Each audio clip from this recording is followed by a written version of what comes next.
it's Sierra Levesque, and you're watching The Jeremy White Show. An all-new episode of The Jeremy White Show. Available wherever you stream. Our next guest is a pretty popular guitarist you may have seen on Instagram and on social media. She's got her debut single out now called Get Off My Stage. Available now wherever you get your music. We're going to talk all about recording it, writing it, and working with one of the greatest guitar players of all time, let's be honest here. Welcome to the show. For the first time, the one, the only, Sierra Levesque. How you doing? Good, thank you. How are you? Thank you so much for having me on. I'm so excited. You know, we've connected on Instagram. I see you all the time, like just shredding and ripping on guitar, and it's cool to have you on the show.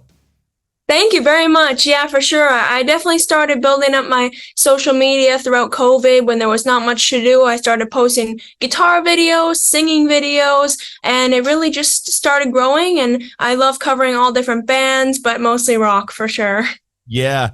So was rock music sort of the music in the house growing up? Yes, my dad grew up listening to Black Sabbath, Guns N' Roses, so I grew up listening to that as well. And as a little girl, I would actually fall asleep in the car to all those bands. So I like to say that it's kind of in my blood. Yeah, I mean, it's the same thing for me, like growing up, like getting driven to school by my mom. Like she'd have like her old school jams CD with like, you know, finally it's happened, like all that. And then it would be like, you know, Van Halen would come on. So like, for me, like it wasn't always just the rock. It was like, it was everything. And I think that's where my love for music came from. Like, but it always comes from the parents, right? Yep, for sure. And I'm actually lucky to have three parents, my dad, mom, and stepmom, and they're all so supportive. So I have kind of three different music things feeding into me. My dad's more rock. My stepmom's definitely a lot of 90s, like rap and pop. And then my mom's all the boy bands. So nice. New Kids on the Block. So I have kind of a wide range going into my head. Honestly, that sounds like my iPod. I'll go from, you know, New Kids on the Block to Def Leppard, you know? Yep, it's definitely fun to listen to all different things. Well, you know what? It's funny you talk about those 90s rap artists. I mean, like so many of them were influenced by like the 80s rock. You listen to like Tone Loc and like all those, like they'd sample Van Halen, like, you know, like Jamie's Crying and all those things. And or Aerosmith, yes. Walk This Way. I know, that's so cool. So I'm definitely glad to have a large variety of inspiration. So how old are you, by the way? I'm 18. 18, cool. So I just saw like you graduated high school and like... Were you kind of like the outcast in school? Like you were the rocker chick playing guitar and everybody would like Justin Bieber?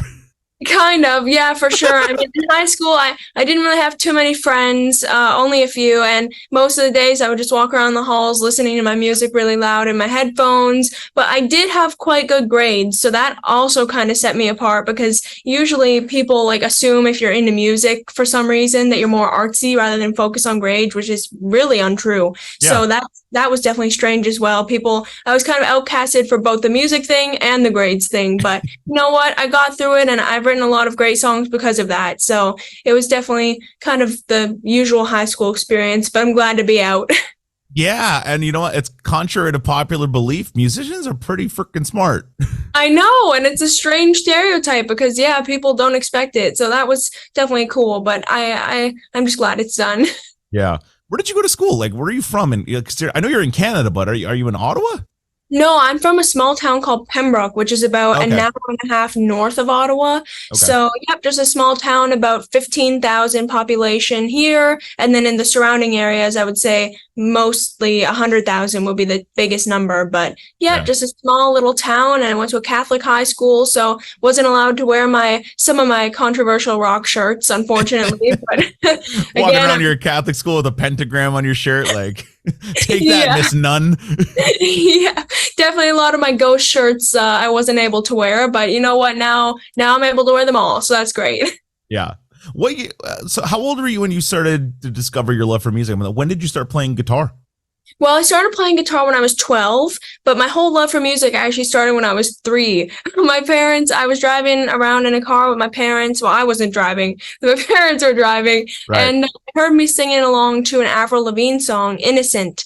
and they thought, wow, like, how does she already know the words? That's strange. So after that, they put me into musical theater. I was in a lot of plays. I was actually Annie and Annie. That was my biggest one, which was fun. Look at you. You were Annie. I was Annie. I had the red hair. I had all of it. Oh, so, nice. Yeah, I did that. And then around the age of 7, I started taking singing and piano lessons and writing songs. And from there, it just kept getting more and more. So guitar at 12, drums actually a little bit earlier than that at 10. They thought maybe if they introduced the rhythm side before guitar, that'd be even better. So that worked out. And then bass right after guitar. So it's been a fun journey. And ever since the age of 7, I've been performing live. So it's about 11 years now. Talk a little bit about that. I mean, like a lot of my famous musicians that I've had on the show, a lot of them are self-taught, but you went for actual lessons. Did you find the lessons beneficial to you?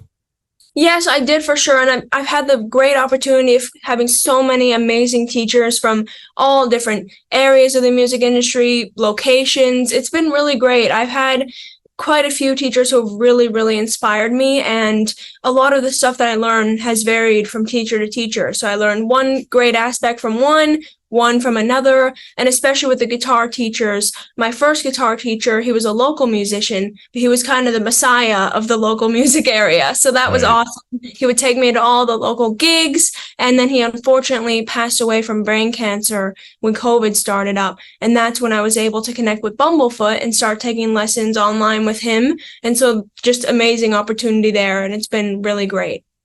Yeah, and having somebody like Bumblefoot in your corner, I mean, like it kind of goes a long way, right? Especially having a talent like that, like to give you the insides of like, no, you should try it this way, try it that way. Was that sort of the process in working on this new song with, by the way, we're talking to Sierra Levesque, Get Off My Stage, available now wherever you get your music, that was produced by Bumblefoot, formerly of Guns N' Roses, Asia, Sons of Apollo, of course. What was it like working with him? And, what was his reaction when you said, can you produce this for me? Well, it's been great. I would say about maybe a year and a half into the guitar lessons is when I start asking him about producing. And we did a few of my songs before that. I actually have 17 songs fully recorded and done. So there's lots more music to come. But we started with a few others.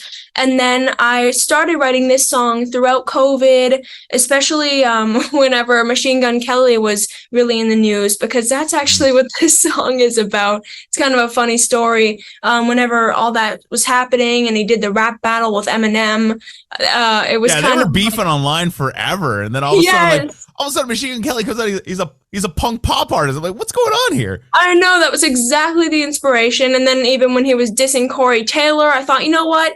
No one, especially no one from the rock industry and no girl, female rocker, has come out and really got him back. So I thought, you know what? This is the time. Get Off My Stage. So the song from the beginning was kind of controversial. So when I started writing it and showing it to Bumblefoot, he was a little iffy, he doesn't really want to diss people, but it's all fun and games too. So he understood the concept. And when I asked him to produce it, he was happy to, just like all my other songs. And we work on it through Zoom, just like this. So it's definitely been a great process and really appreciate having his name to mention. Yeah. Talk about the writing process a little bit. Is it you just sitting on your bed with the guitar and like churning out some lyrics, or is it melody first and lyric? Like, what's your process like? Pretty much started with exactly the sitting on the bed thing. I'm pretty sure I was on my bed in my mom's house, and I came up with the little riff at the beginning, which is it keeps repeating in the song. And that was kind of a result of me listening to, I think, the Go-Go's a lot, because they have a few songs that have little riffs like that. Yeah, so like We Got the Beat. It's got that sort of driving, going up the scale. I kind of took the inspiration from that, and then from there the chords, and I knew that I wanted to have a lot of different things to mention in the song based on what was going on. So if you listen to every single verse, there's like a new thing that I mentioned related to him. And the radio edit, actually, that's going to be played in radio only has 2 verses, but then the main edit on streaming has 3. So you kind of get a little extra clip if you listen to the streaming version. And yeah, I just really tried to focus on a lot of the main things that were in the press at the time. I talk about so many things. Talk about the thing with Eminem, talk about the thing with Travis Barker, talk about I have a lot of name drops in this song on purpose. And it was just really fun to write because I'd never written anything like that, kind of angsty and directly towards someone. So it was a fun experience. And now I kind of know how to write a diss song. So maybe that will help. Everybody's going to have a good diss song in their discography, right? Come on. For sure. You know what? And I thought I'll just start out with this one as my debut release, come out with a bang. And after this, I promise there's not going to be another diss song right after. So that's good. Definitely. People are gonna be like, oh God, Sierra's the diss song girl. No, this is just my main one. I thought, you know what, now's the time, especially since he's still releasing stuff and you never know when he's going to fully go back to rap. So I'm just doing it now. And from now on, there's much more to come as well. Yeah. Well, we got to get MGK to hear the song because that'll be awesome. I know. I've tagged him so much, and I believe his guitar player, Sophie, she actually saw my message where I sent her the song. Oh, so sweet. I don't know. I sent her a message and I said, hey, I think you should listen to this ... with like some rock emojis. And she left me on red. So you know what? You never know. Maybe someone ended up hearing it. That's the goal. But I think in the end, he might even just laugh at it. I feel like we might be friends. I feel like, one day we might be able to sit here and laugh about it, which is fun. So MGK, if there's a way for you to listen to the song, please do. And get off my stage. I love it. Talking about female guitar players, of course, Sophie, just one of the best in the world. Nita Strauss, you got some incredible people online. Who are some of the female guitarists you look up to? Well, I really, really love Nancy Wilson of Heart. I actually had the amazing opportunity to perform with her back in 2022. I performed a few songs with her, and that was just really a dream come true. She's amazing. Love her acoustic work, just so great. So she's definitely one of the top ones. I also really love Orianthi. She's amazing as well. I actually got to perform with her as well at that same event, and so nice as well. So yeah, I would say all the ones you mentioned as well. Nita Strauss, every single female guitarist I definitely have respect for, just because they're all putting themselves out there and really just paving the way for other female musicians like me. So there's so many to look up to, but I would say Nancy Wilson's the top for me, and just so many. I mean, Jennifer Batten, who played with Michael Jackson for a period of time, she's amazing as well. Just so many. Gretchen Menn, wow, she's so great, and she's from Zeppelin. She's awesome and very nice. So Britt Lightning, I have so many. I could just go on and on naming amazing female guitarists. So people like Lizzie Hale and Lita Ford, Joan Jett, just all the classic ones as well. Love the Runaways, so that's also an inspiration. But just so many amazing ones who have really helped shape my playing as well. Talking about your playing, what kind of guitars we got behind you? We got some Deans. Is that a Flying V behind you? Yes, this is actually the guitar that I started with. I'm here at my mom's house today, so I don't have my big guitar wall, but thought I'd bring a few just to show you here. This is my first guitar that I ever got. It's the Flying V Epiphone Brendan Small signature, and I was 12. My parents took me to a guitar store along in McQuaid, and they said, look at the wall. Which one really grabs your attention? And I pointed, I said, that one there. And then about a week later, they gave it to me as a gift at one of my musicals that I was doing. So yeah, right after Mary Poppins, I got my Flying V. Yes, I love that. I was just going to say, did you happen to see that on the shelf and you picked it up, or did it just surprise you with it? It's cool that you picked that. Yep. They told me, you know what, look at the wall, and this one obviously stands out anyways. So I just looked and I saw this one and I thought, wow, that's awesome. I didn't know anything about guitars at all. I just knew that I liked the looks of it. And then when I started lessons, I realized that it was a bit hard to play Flying V sitting down. So that's where I kind of developed my own little style of, even when I stand up now, I have one of my legs propped up so that it's slightly more tilted towards me, because that's what I started with. So it's been fun, and I just really love this one. I have, I think, a few versions of it just in case anything ever happens. I didn't want to lose it forever. So you always got to have the backup, I know, just in case. So this is probably my most story guitar that I have, and just really love it. Really love all Epiphone, and I'm lucky to have a few great Epiphones. So it's a great guitar. And when I was just in Nashville this past week, I got to visit the Gibson Garage, which was awesome. They took me back to see all the Epiphones. And did you meet Jim DeCola while you were there? No, unfortunately I didn't, but I met Cesar, the Nice. CEO. He was so nice, and I had a very kind woman named Jordan take me on the tour. So that was awesome, and yeah, I really just love Epiphone and definitely a part of my journey for sure. Well, hey, you know what? Fingers crossed. Maybe we'll get the Sierra Levesque signature Epiphone at some point in the future. That would be very cool, and it would definitely probably have either sparkles or a metallic color because I really love colors. If you check out any other of my videos, you'll see my guitar wall there, and I have a lot of different colors, sparkles, so one day it will probably be a flying V, but definitely it would be flashy. Yeah, I mean, a lot of metal guys, they're so used, you got the matte blacks and the stealths, and it's about, come on, like the 80s was all about the color, and like it was awesome. I know. Yep, for sure. And kind of like all the cool Kramers that are coming out with now, they have a lot of cool designs and stuff, but Yeah. a lot of the cool ones are still like a bit more plain. So those are nice as well, but I really love like the designs and the colors. Talk about the recording process a little bit. Of course, you recorded from home over Zoom and stuff. I mean, did you record using an amp? Did you have like the Fractal? Did you go digital?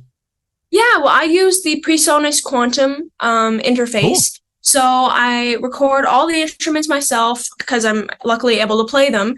And you know what? That really helped because I didn't think growing up that I would ever do anything with the drums. It was more just for me to learn the rhythm. But luckily now it's paid off so that I can do all my own drumming. That's kind of I'm not to say my worst instrument, but the instrument that I'm least comfortable with. But it still helps me get through. So I record first usually the rhythm guitars for my songs and usually use my Fender GTR or GTX amp directly into the Quantum interface. I also really love using Amplitude. They just have so many different great sounds there. Yeah. Really great.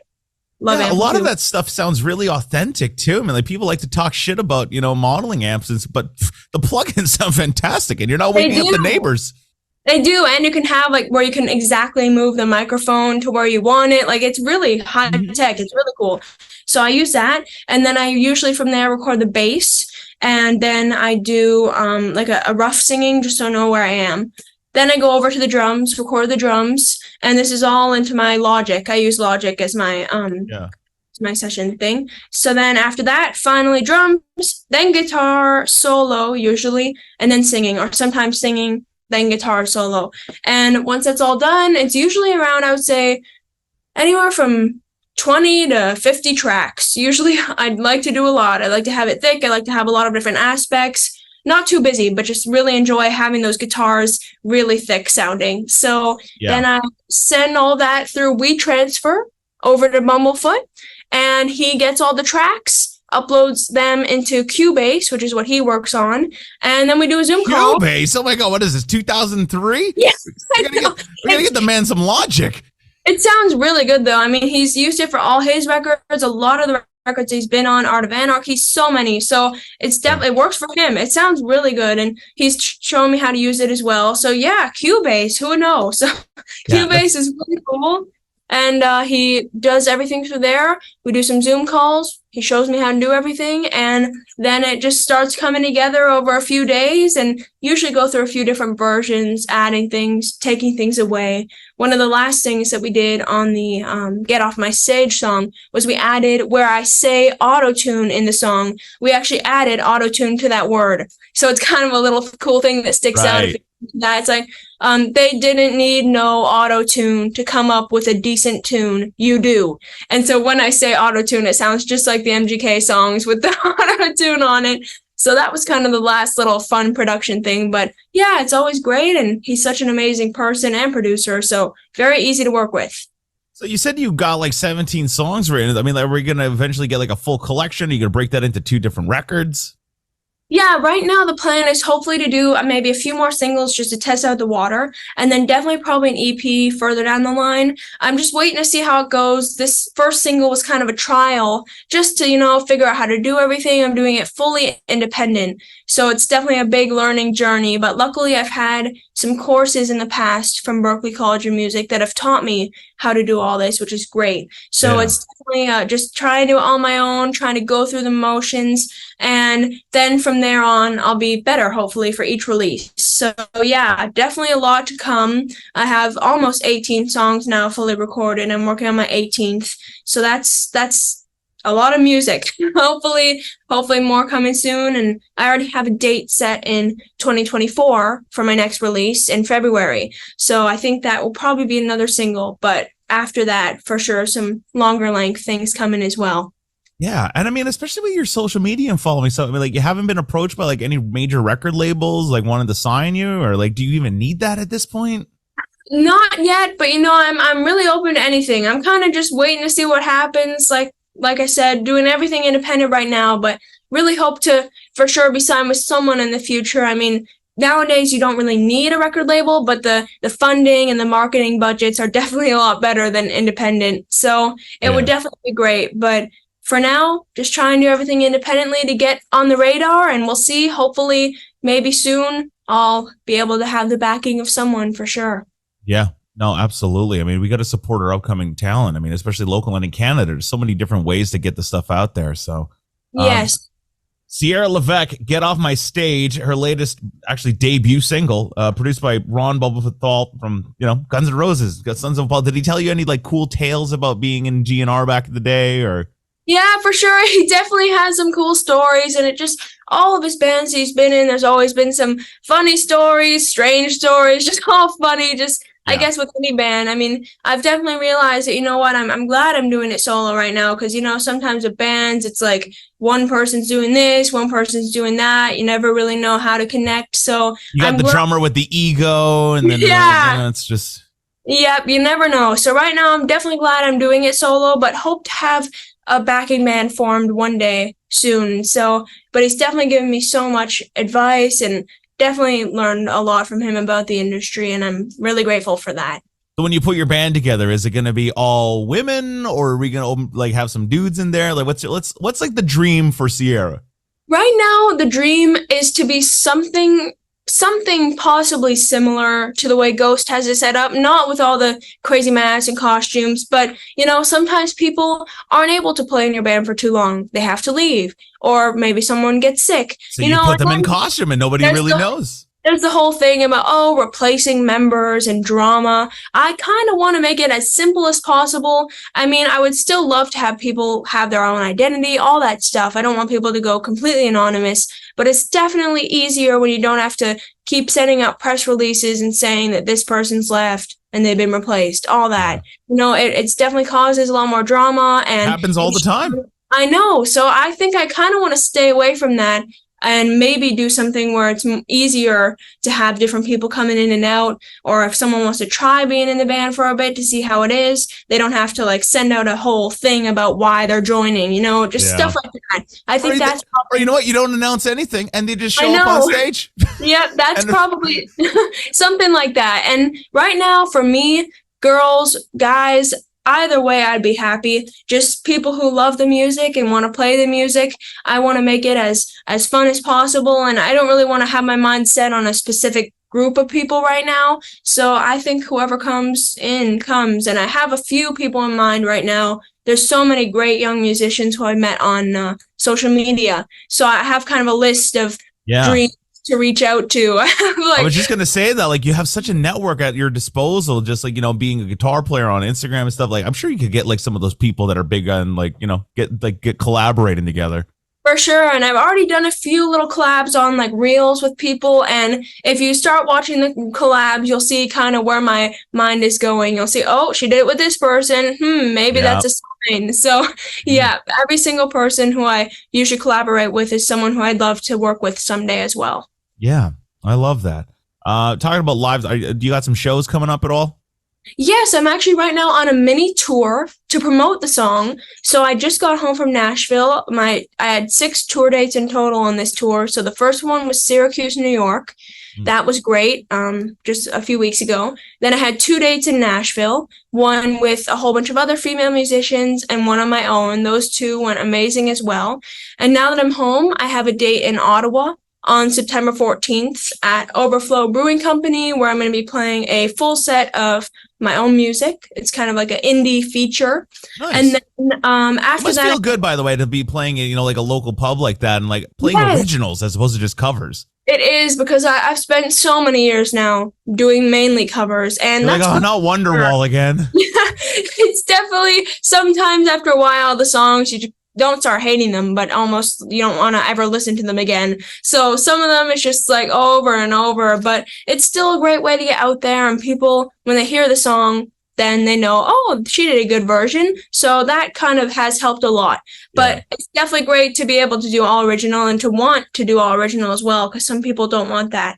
So that's great. And then after the Ottawa date, I have 2 more dates in Arnprior, Ontario, and that kind of concludes the mini Get Off My Stage tour. So a lot of live shows. I would say since 2019, I've performed per year, I would say around 60 plus shows on average. So Wow. I really love performing anywhere I can get. And it's just been great, and really love doing it for sure. So as an upcoming artist who's fully independent, you got your debut single out, you got some shows. What's the best way for fans to support you as an artist? I would say the best way is to connect on social media right now. I'm under every single platform on the same username, Sierra Levesque Music, and also to stream my debut song. That would truly help. It's everywhere on all platforms. As you said, it's called Get Off My Stage, and would just really appreciate anyone sharing it in any way that they can. Yeah, I love that. Well, get out there, get on that stage, get off her stage. You don't want any stage crashers at the brewery, you know. Hopefully not. You know, man, there's been so many like people like throwing shit at artists these days and stuff. It's like, it's so ridiculous. I know, and at my shows, I have every now and then the strange one. I just had at my Syracuse show, there was this older man, and in the middle of the show, Oh, you just started with older man. I'm like, oh, here we go. he came up to me and hugged me, but he had a hard time moving, so the hug was about a minute long. He almost knocked my hat off too. I was wearing like a nice little, like not cowboy hat, but a little black hat.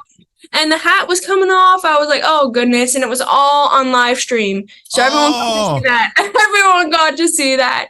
It's so easy to just not be creepy. Like, guys, if you're gonna go to a girl's show, like just don't be weird.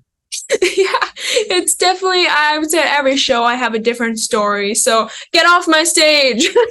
I love that. Well, listen, Sierra Levesque, her debut single, Get Off My Stage, available now wherever you get your music. Go and check her out on social media and catch a show. You know, go support some upcoming local talents. It's good times, man. For sure. Thank you so much, and really appreciate you having me on. Hopefully everyone will be able to listen to the song, and if you're in the area, come on out to the Get Off My Stage mini tour. An all-new episode of The Jeremy White Show. Available wherever you stream.